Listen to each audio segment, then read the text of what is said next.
kesempatan sore hari ini kita bersama merayakan Ekaristi dalam rangka perayaan Tahun Baru Imlek. Istilah yang benar adalah perayaan Ekaristi dalam rangka syukur atas Tahun Baru Imlek. Sering menjadi pertanyaan, tidak ada misa Imlek, itu tidak ada. Misa dalam rangka syukur atas Tahun Baru Imlek. Pada perayaan Ekaristi ini, yang penting kita mau berdoa, mohon kepada Tuhan, semoga di tahun yang baru ini kita semua ini dilimpahi oleh rahmat Allah, atau dengan rahmat Allah, terlebih rahmat kesehatan, rahmat kemakmuran, dan kesejahteraan. Seperti tema yang diangkat dalam perayaan syukur ini, dengan kasih Tuhan membawa harapan baru untuk kemakmuran dan kesejahteraan. Mari kita siapkan diri kita untuk perayaan Ekaristi ini.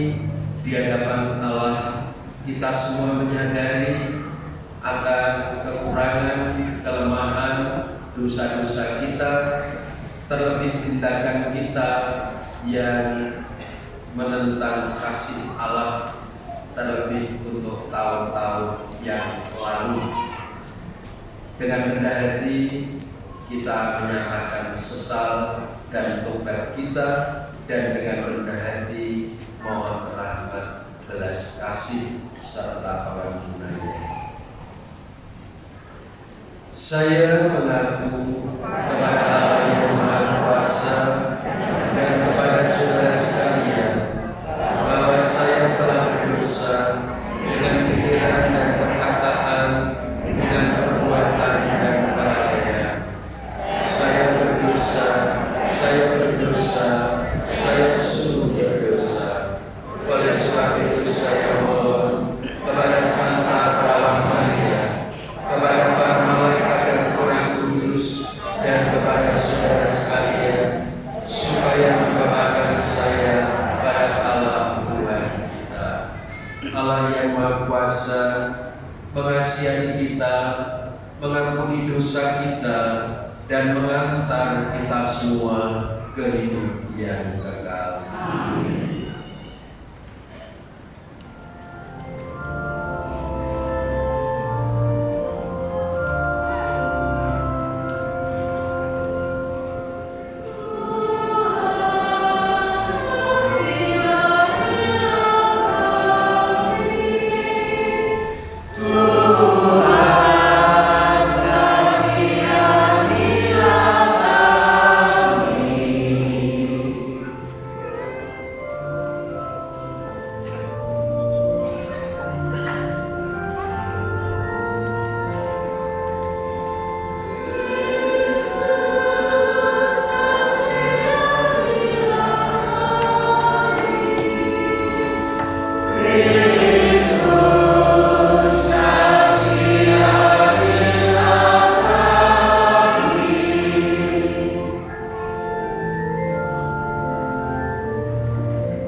Kemuliaan kepada Allah di surga.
Allah Bapa yang Maha Kuasa, Pencipta semesta alam, seluruh alam raya dan manusia adalah ciptaan-Mu. Pada hari ini kami mengenangkan dengan penuh syukur segala anugerah yang telah Kau limpahkan kepada kami.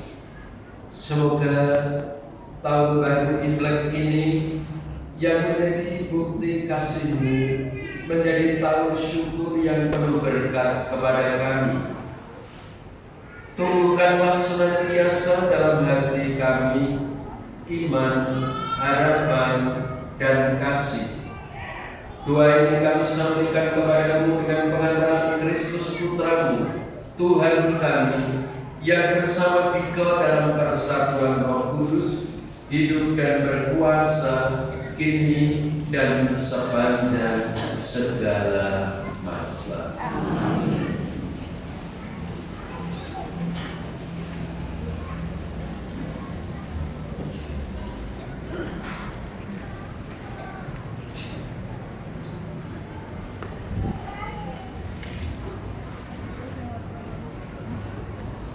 读经一，民数记6章22至27节。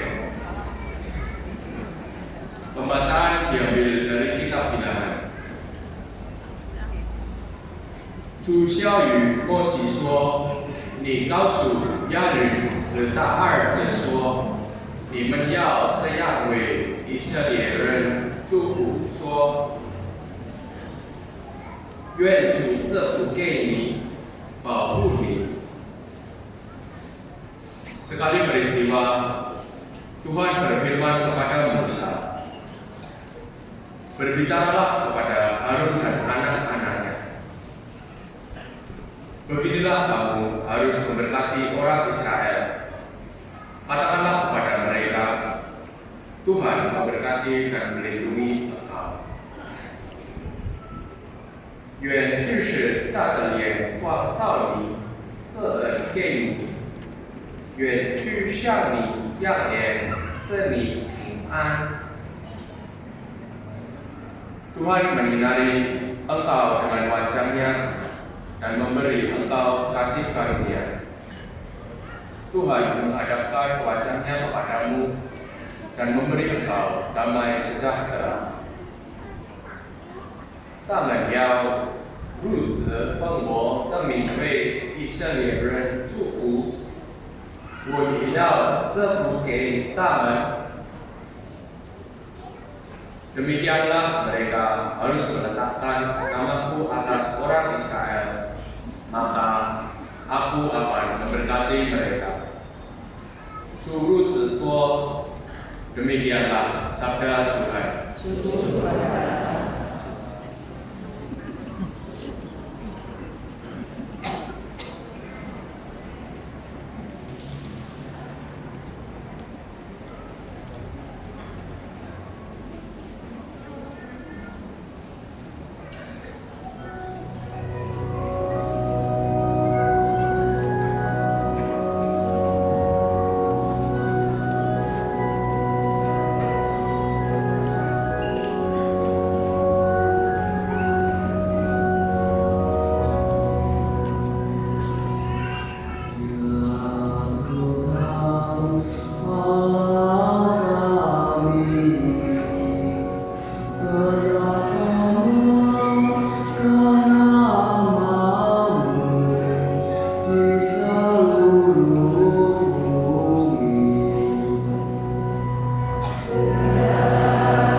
Tuhan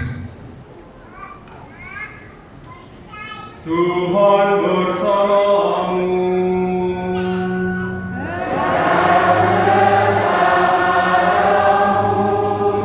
Inilah Injil suci menurut Lukas.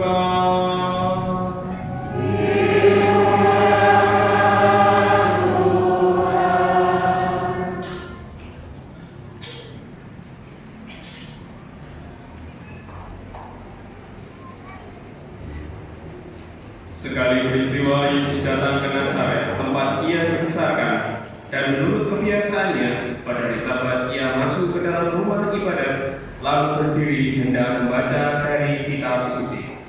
Kepadanya diberikan kitab Nabi Yesaya, dan setelah membuka kitab itu, ia menemukan nas di mana ada tertulis, Roh Tuhan ada padaku, sebab ia telah mengurapi aku untuk menyampaikan kabar baik kepada orang-orang miskin, dan ia telah mengutus aku untuk memberitakan pembebasan kepada orang-orang tawanan dan penglihatan bagi orang-orang buta, untuk membebaskan orang-orang yang tertindas, untuk memberitakan bahwa tahun rahmat Tuhan telah datang.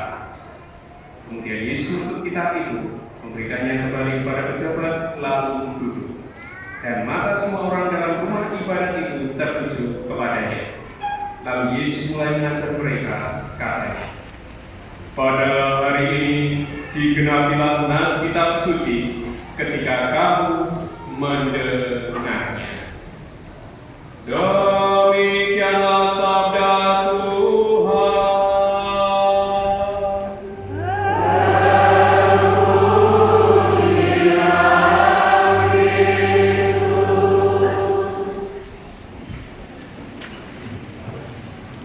Saudari-saudari terkasih, anak-anak, teman-teman muda, para romo, suster, selamat petang berkah dalam.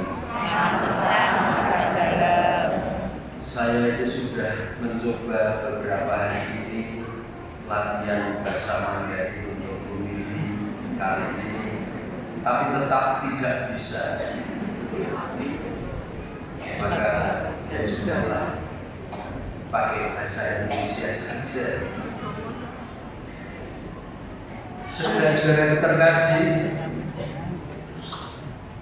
Gereja Katolik sangat terbuka terhadap tradisi-tradisi yang hidup dalam setiap suku bangsa, dalam setiap etnis golongan. Dan gereja sungguh-sungguh masuk melalui tradisi-tradisi yang ada untuk mewartakan iman dan juga untuk membawa praktek-praktek tradisi-tradisi ke dalam penghayatan iman Katolik. Demikian juga saudara-saudara terkasih, Gereja Katolik sangat terbuka terhadap budaya tradisi etnis Tionghoa. Sebagaimana Gereja Katolik yang hidup, yang tumbuh, yang berkembang dalam budaya tradisi Jawa, menggunakan tradisi-tradisi Jawa yang ada, sampai kita semua mengenalnya. Yang paling sering kita lakukan seperti peringatan saudara-saudara kita yang sudah dipanggil menghadap Tuhan, seperti perayaan-perayaan sekitar perkawinan, dan semuanya. Demikian juga terhadap etnis atau suku Tionghoa, Gereja Katolik pun berbuat yang sama. Maka pada kesempatan ini, kalau kita semua merayakan Ekaristi dalam rangka perayaan Tahun Baru Imlek, tentu bukan sesuatu yang aneh, sesuatu yang ganjil, apalagi disebut musyrik, bukan. Ini telah dilakukan oleh gereja terhadap suku-suku, terhadap etnis yang lain pula. Karena saya tidak bisa sudah belajar berkali-kali bahasa Mandarin, maka saya kemudian belajar yang lain, yaitu belajar atau mempelajari apa toh sebetulnya Imlek itu. Sejauh yang saya pelajari dan yang saya tahu, Imlek itu sebetulnya adalah peristiwa mengenangkan perubahan cuaca dari musim dingin ke musim semi. Maka disebut juga pesta musim semi, terutama di kalangan para petani.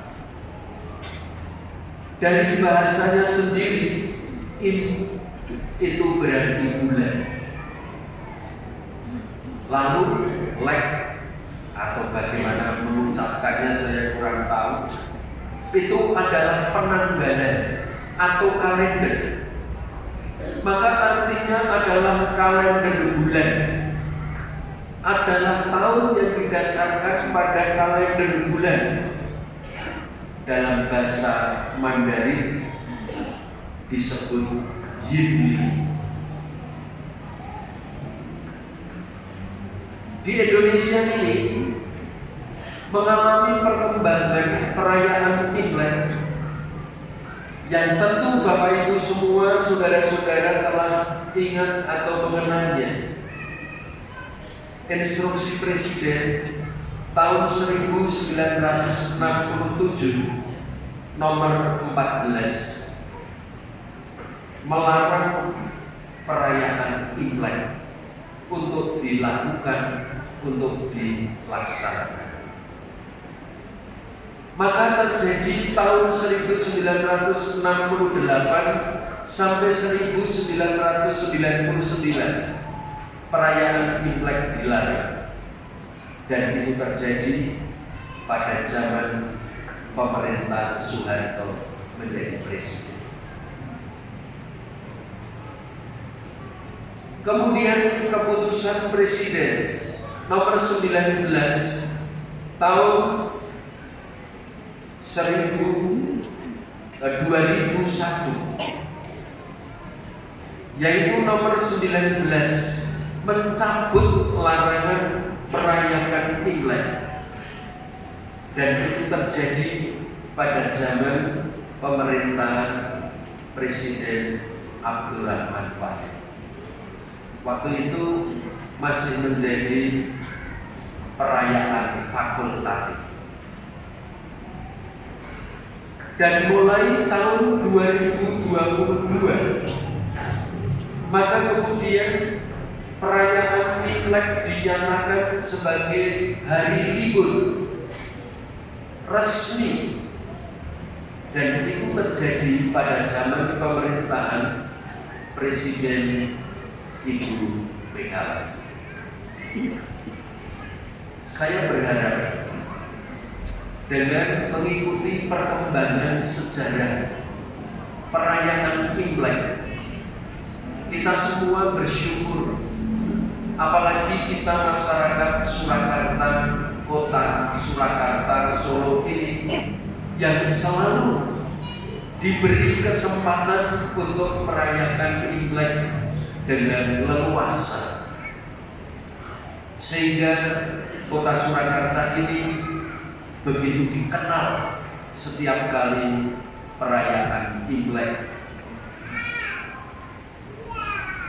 Saudara-saudara terkasih, apa yang terjadi dalam perayaan Imlek dan yang dilakukan, bahwa pada perayaan tahun baru Imlek itu semua anggota keluarga berkumpul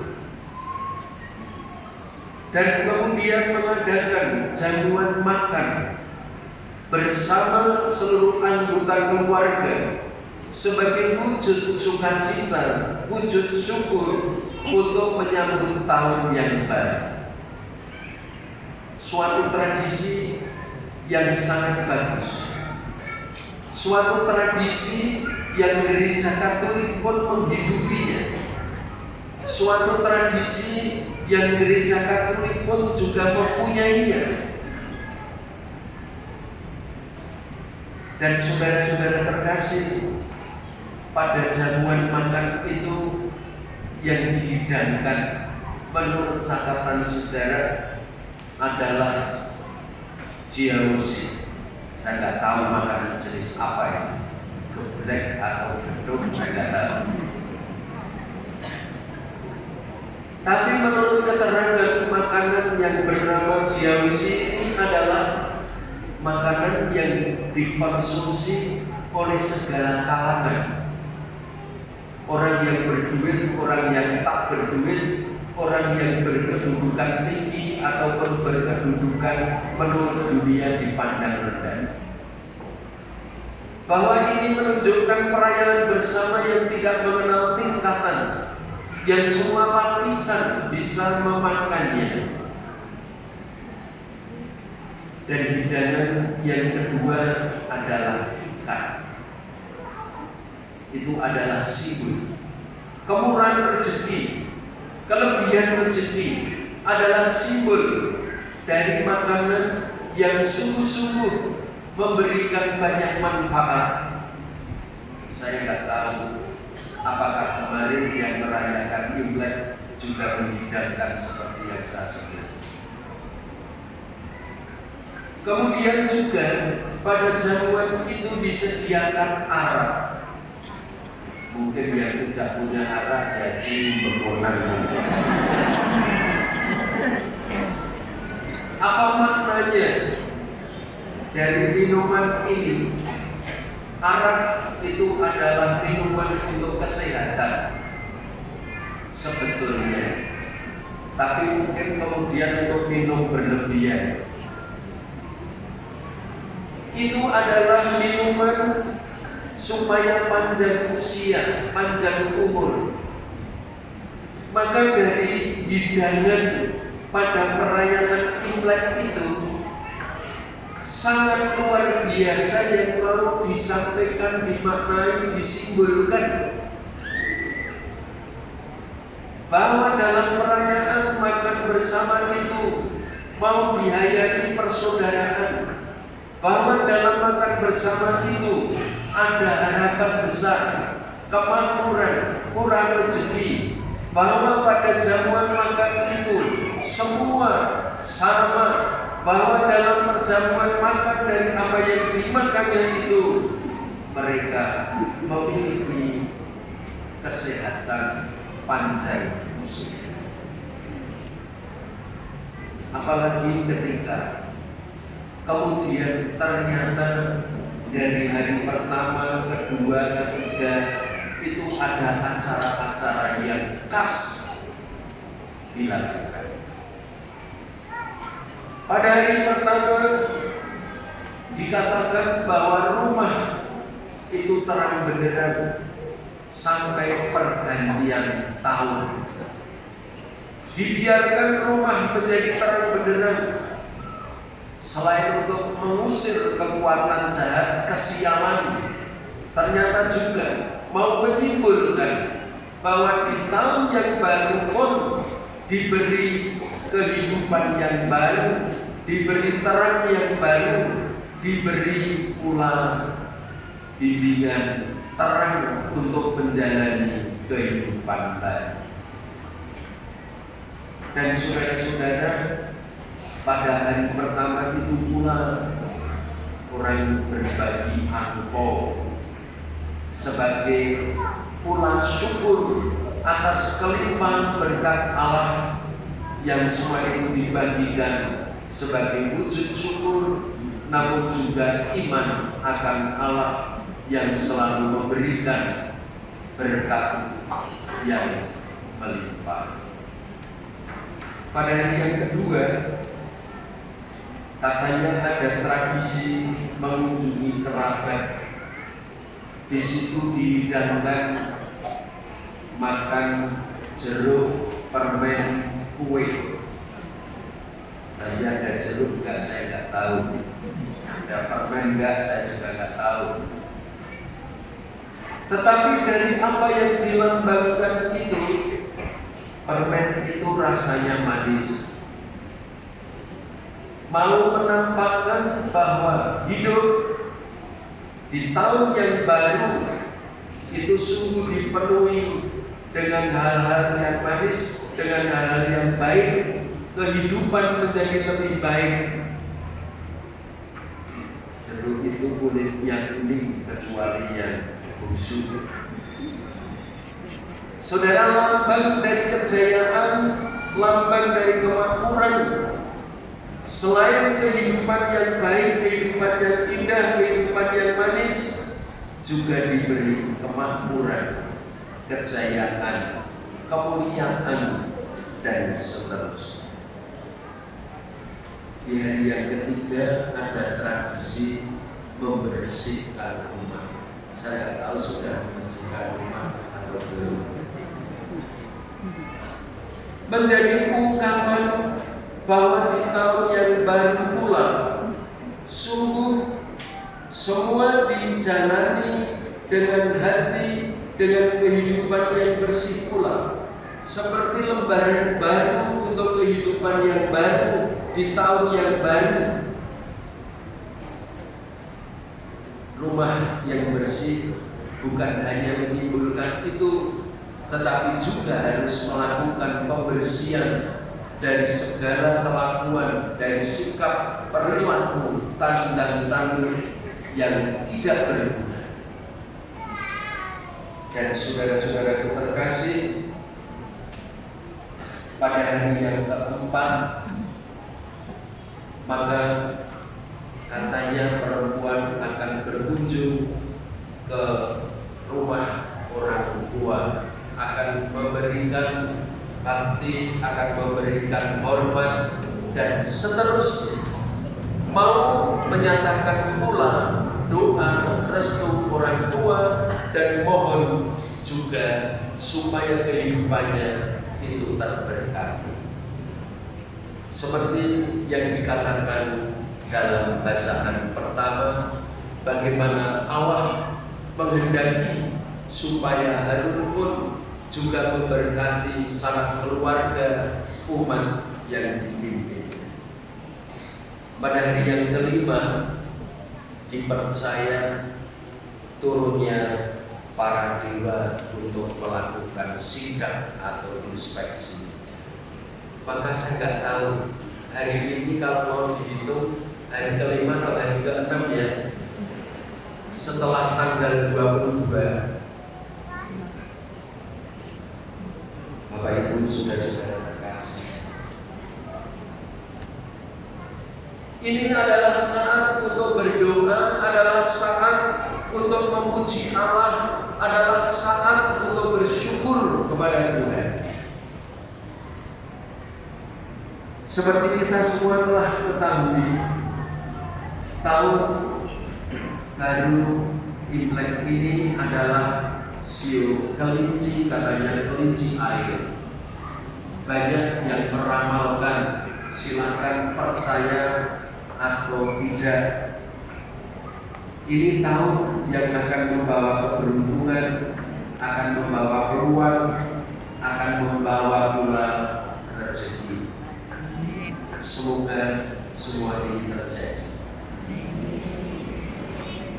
Saudara-saudara terkasih, mengenai warna liturgi yang dipakai dan warna untuk perayaan Imlek pada umumnya. Tadi di sakristi mestinya berganti pakaian berapa kali? Tadi sudah pakai kuning, ganti merah. Romo Sofi juga mengatakan merah, merah kok kasulannya kuning, merah ya merah kabeh. Ini kuning karena merah, ayo wis merah. Saudara-saudara terkasih, dalam gereja Katolik merah itu lambang pengorbanan, lambang kemartiran. Tetapi dalam tradisi Tionghoa, merah itu juga berarti kemuliaan, kejayaan, kemakmuran. Maka kalau digabungkan menjadi sangat bagus. Kemakmuran, kejayaan, kemuliaan itu adalah buah dari sebuah perjuangan, dari sebuah pula pengorbanan.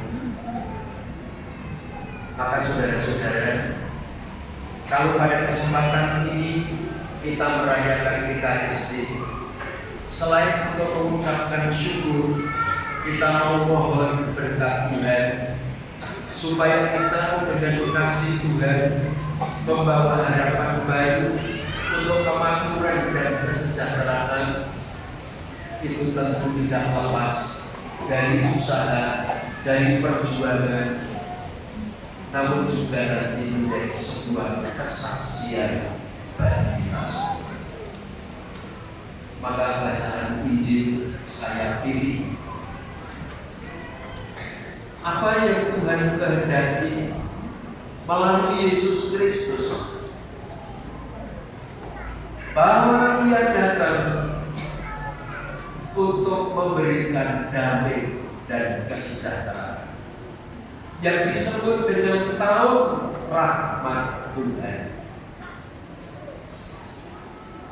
Ketika tahun rahmat Tuhan itu datang dan dinyatakan, kemakmuran akan terjadi. Memang dalam tradisi itu yang disebut dengan tahun Yubel, yang datang setiap 50 tahun. Bahwa pada tahun itu semua budak dibebaskan, semua hutang diputihkan. Tetapi dengan itu semua cita-citanya adalah kemakmuran, kesejahteraan, damai itu sungguh terjadi. Yesus mempunyai program untuk menghadirkan tahun rahmat Tuhan. Tahun yang diberkati oleh Allah, tahun yang dialami sebagai tahun penuh dengan kedamaian, kesejahteraan, kemakmuran. Saudara-saudara, mari kita ikut ambil bagian dalam karya Yesus itu mewujudkan kemakmuran, kedamaian,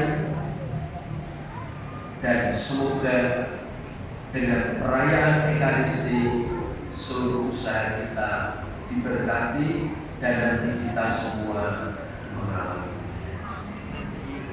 kemuliaan kepada Bapa dan Putra dan Roh Kudus.